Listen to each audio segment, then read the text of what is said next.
தனுகுரு சொந்தங்கள் எல்லாத்துக்கும் வணக்கங்க. இன்றைக்கி நம்ம வெஜ் பிரியாணி எப்படி செய்யலான்னு பார்க்கலாங்க. அதுக்கு ஃபஸ்ட்டு கேரட் ஒரு 100 கிராம் இருக்குங்க. கேரட் நம்ம பொடியாக கட் பண்ணி உள்ளே வச்சுருக்குறேங்க. 3 கேரட்டு, பீன்ஸ் ஒரு 10-20 பீன்ஸ் இருக்குங்க. ஒரு குடமிளகா இதெல்லாம் குட்டி குட்டியாக கட் பண்ணி வச்சுருக்கேங்க. அரிசி 3 டம்ளர் ஊற வச்சு எடுத்து வச்சுருக்குறேங்க. இது பெரிய வெங்காயம் 2 பெரிய வெங்காயம் கட் பண்ணி வச்சுருக்கிறேன். ஒரு 4 தக்காளி பழம் கட் பண்ணி வச்சுருக்குறேங்க.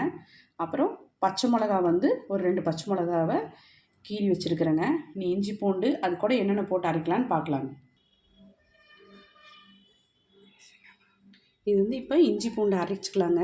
அந்த வெஜ் பிரியாணிக்கு நம்ம இஞ்சி பூண்டு அரைக்கிறோம். அதுக்கு இஞ்சி பூண்டு ஒரு 2 பூண்டுங்க. சின்ன பூண்டாக இருக்கிறதுனால ஒரு 2 பூண்டு. இவ்வளோ நீள இஞ்சி ஒரு 2 இஞ்சிங்க, 2 துண்டு. அப்புறம் பட்டை இவ்வளோ, ஒரு கிராம்பு, ஒரு ஏலக்காய், கிராம்புக்கு ஒரு 5-6 கிராம்புங்க, 6-7 கிராம்பு போட்டுக்கோங்க. வேறு எதுவும் வேண்டாம். இது மட்டும் போட்டு அரைச்சிக்கலாங்க. நம்ம வரமிளகா தூள் இருக்குதுன்னா நம்ம வரமிளகாய் இதில் போட வேண்டாம். வரமிளகா தூள் நம்மக்கிட்ட இல்லைன்னா ஒரு 7-8 காஞ்ச வரமிளகாய் இதில் போட்டு அரைச்சிட்டு வந்துடலாங்க. சரி, அரைச்சிட்டு பார்க்கலாங்க. இப்போ பாருங்கள், நம்ம மிக்சியில் இஞ்சி பூண்டு அரைச்சோம்னா அரைச்சதை தண்ணியை எடுத்து வச்சுட்டுங்க. இப்படி தான் அரைச்சிக்கணும். ரொம்ப நைஸாக அரைக்க வேண்டாம். இப்படி அரைச்சி எடுத்துட்டுங்க. கட் பண்ணி வச்சுருந்தோம் இல்லைங்க, அதில் ஒரு கை அளவு தக்காளி பழத்தை எடுத்து அதே மிக்சி ஜாரில் போட்டு ஒரு சுற்றி வச்சுக்கலாங்க.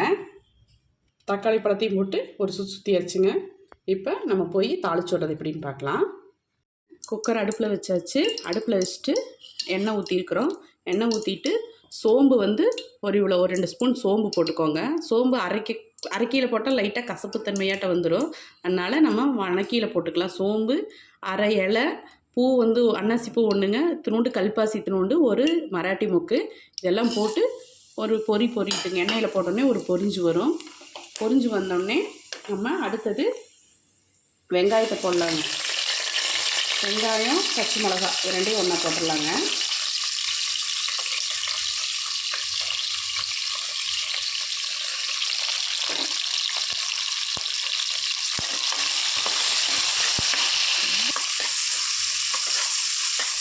நல்லா வதங்கி பாருங்கள். வெங்காயம் நல்லா பொன்னிறமாக வதங்கி தெரியுதுங்களா உங்களுக்கு? நம்ம அப்படியே அருகில் என்ன கலர் இருந்தது, இப்போ என்ன கலர் இருக்குதுன்னு. இந்த மாதிரி நல்லா பொன்னிறமாக வதங்கினதுக்கப்புறம் இஞ்சி பூண்டு பேஸ்ட் அரைச்சி வச்சுருக்கிறோமில்லங்க, இஞ்சி பூண்டு, பட்டை, கிராம்பு அதெல்லாம் போட்டுடலாம். ஃபஸ்ட்டு போட்டுட்டு ஒரு வணக்கி விடலாம். இதோட பச்சை வாசம் போகிற அளவுக்கு வணக்கலாங்க. போட்டுக்காம நம்ம அரைச்சி வச்சோம்லங்க, அந்த தக்காளி விழுது. அதுக்கப்புறம் தக்காளி போட்டுட்டு ஒரு சும்மா லைட்டாக ஒரு இது மட்டும் பண்ணி விட்டுட்டுங்க. அடுத்தது காயை போட்டுடலாங்க. கட் பண்ணி வச்சுருக்கிறோமில்லங்க, கேரட்டு, பீன்ஸு, குடமிளகா எல்லா காயும் போட்டுடலாம். போட்டு ஒரு 2 நிமிஷம் காயில் வணங்கட்டும். பார்க்கலாம். மிளகாத்தூளுங்க, தனி மிளகாத்தூள். நம்ம எதுவுமே போட வேண்டாம். கரம் மசாலா எந்த தூளும் வேண்டாங்க. நம்ம வரமிளகாத்தூள் வீட்டில் அரைச்சி வச்சுருந்தோம்னா அதுவே போதும். வேறு எதுவுமே வேண்டாம். ஒரு 1.5 ஸ்பூன் போட்டாச்சு. ஏன்னா பச்சை மிளகா போட்டுக்கிறோமில்லங்க. இது புதினா தூளுங்க. நான் புதினா நிறைய கிடைக்கல. இந்த மாதிரி பவுடர் மாதிரி பண்ணி வச்சுருக்கிறேன். அதனால் இது ஒரு 1/2 ஸ்பூன் போட்டிருக்கிறேன். உங்கள்கிட்ட புதினா தூள் இல்லைன்னா ஒரு கை நிறைய புதினா தலையை போட்டுக்கோங்க. ஃபஸ்ட்டு உப்பு போட்டுக்கலாங்க.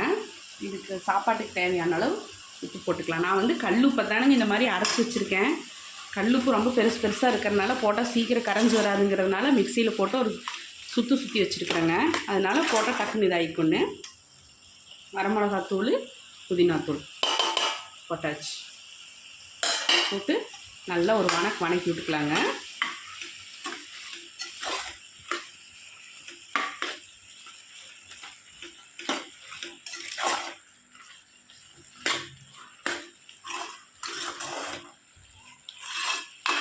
நல்லா வணங்கிட்டுங்க.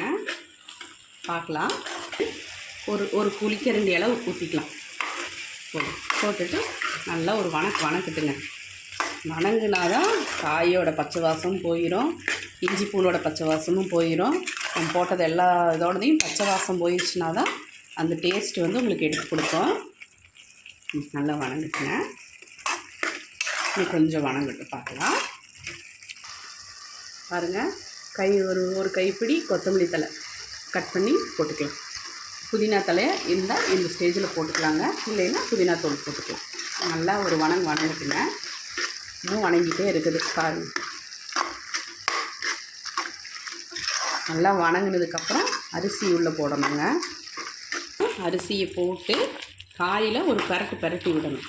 அதாவது இந்த மசாலா எல்லாமே அரிசியில் ஒரு புடி பிடிச்சிடணுங்க. உப்பு, காரம் எல்லாமே மசாலா எல்லாம் அரிசியில் ஒரு புடி பிடிச்சிங்கன்னா அரிசியோட திரண்டு வந்துருச்சு பாருங்கள்.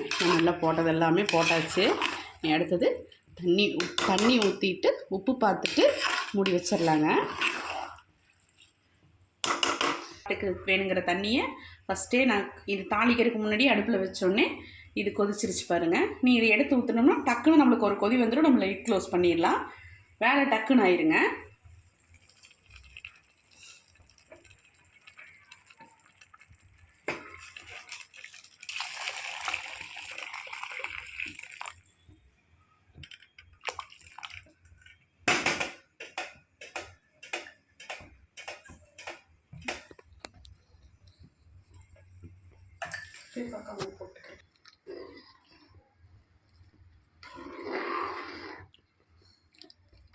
உப்பு கரெக்டாக இருக்கான்னு உப்பு செக் பண்ணிக்கோங்க.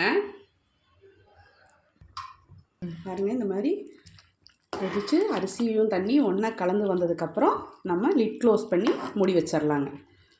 ஒரு 3 விசில் விட்டால் போதுங்க. பார்க்கலாம். நம்ம வெங்காயம் 2-3 வெங்காயத்தை கட் பண்ணிவிட்டு கொஞ்சம் உப்பு போடணும். உப்பு போட்டு வெங்காயத்தை இப்படி நல்லா உப்பு போட்டு நல்லா வெங்காயத்தை இப்படி பிசைஞ்ச மாதிரி இது பண்ணணும்னா வெங்காயம் உங்களுக்கு தனித்தனியாக வந்துடும். இன்னொன்று டேஸ்ட்டாக இருக்குது. இந்த மாதிரி ஒரு செஞ்சு பாருங்கள். தயிர் வெங்காயம் நல்லா இருக்குங்க. இப்படி பிணைஞ்சிட்டு ஒரு 2 இப்படி நல்லா பிணையணுங்க. உங்களுக்கு உப்பும் வெங்காயம் ஒன்றோட ஒன்றா கலந்துடணும். கலந்து தண்ணி வர்ற மாதிரி ஆனதுக்கப்புறம் நான் உங்களுக்கு காமிக்கிறேன். இருங்க.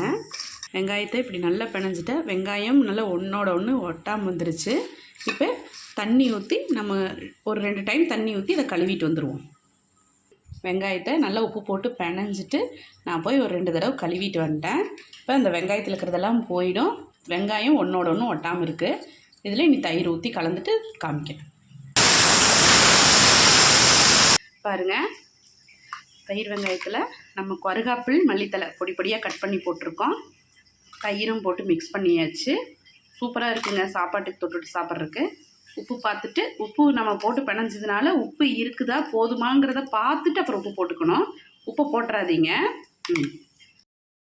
பாருங்கள், விசில் ஓப்பன் பண்ணி தாளிச்சுட்டா நம்மளோட காய்கறி சாதம் எப்படி இருக்குதுன்னு பாருங்கள். வெஜ் பிரியாணி சூப்பராக இருக்குங்க. நீங்கள் இதே மாதிரி ட்ரை பண்ணி பாருங்கள். எப்படி இருக்குதுன்னு எனக்கு கமெண்ட் பண்ணுங்கள். இது தயிர் வெங்காயம் ரெடி ஆயிடுச்சு. சரி, சாமிக்கு வச்சிடலாம்.